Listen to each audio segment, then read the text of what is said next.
everyone, welcome back to my channel. So there's someone knocking and they're being really annoying, so hopefully that doesn't interrupt my video.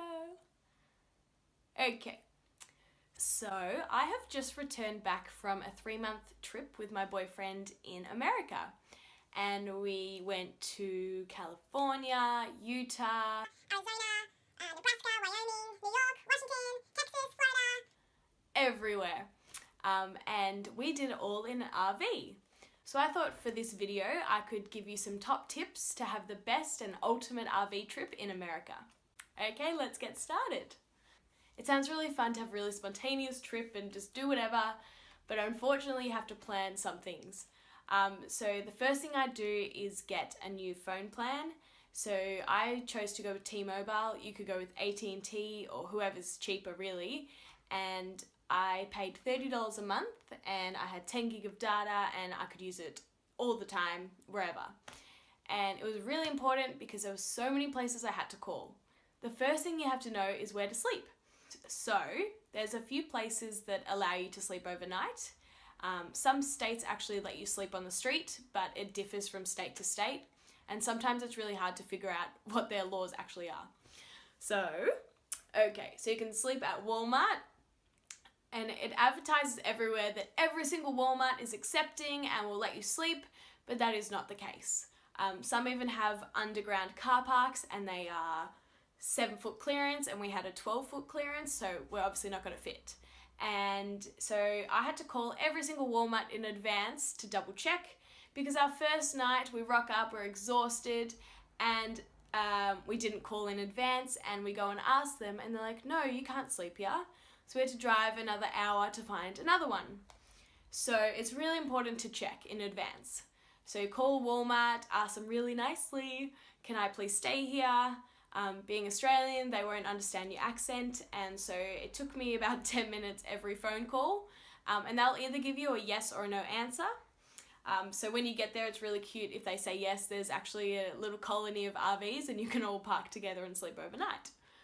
So Walmart's one place you can sleep. You can also sleep at Love's, which are truck stops, and they are amazing. You feel really safe there. It is quite loud having the trucks, but it's great. And they're open 24 hours as well. And so you can, again, you have to call in advance because some of them do charge you to sleep there. So it's good just to check. So Love's is awesome, Walmart. And then there's RV parks, which are amazing. So RV parks are great. You can have electricity, water, you can have pools, like basketball courts, but they do get really, really, really expensive, especially during peak season. So the best thing I think we did on our trip, we got a Passport America card, and they give you 50% discount on every RV park on their books. And they have RV parks absolutely everywhere around America. So you can just type in your app, you go California, search it up, and they will list every single RV park and the discount they give. So it's always 50%, but it's not every day of the year. So they could have one RV park that's April to May, no discount. So you have to really check each RV park, and you can just call them up and book, and it's as simple as that. There are some other cards you can get, like a Good Sam card, but they don't give you the 50% discount. So it's better to get the Passport America, and there's so many places you can stay. So what else can I tell you about America? So we rented our RV through a company called El Monte, woohoo, and they were great. You can call them at any time of day and just ask them for help, which we needed a lot of being first-time RVers. And so they give you a little instruction booklet at the start so you can read through, because there's so many buttons, and it was very stressful the first week. So that was great.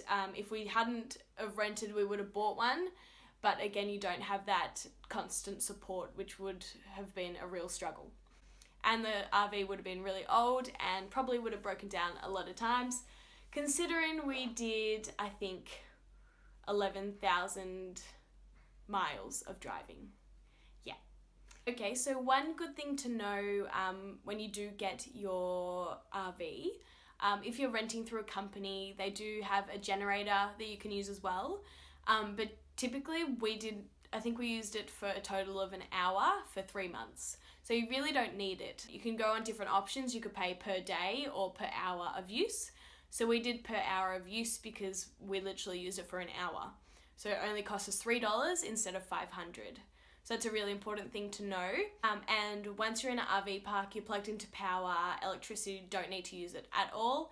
And also the fridge is smart, so it just runs off propane gas, which we only filled up once our whole entire trip over 3 months. And also the stove top, like the oven, is all smart as well, so it just uses propane gas, which is amazing, so you don't need to use a generator.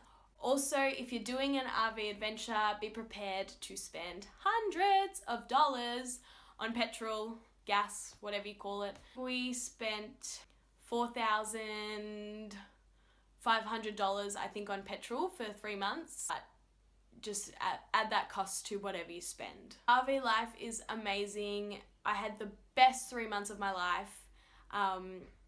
There's a lot of money saving things you can do. We definitely didn't stay at an RV park every night because you just can't afford it. And there are so many other options like Walmart, Loves. But otherwise, I hope you enjoyed this video.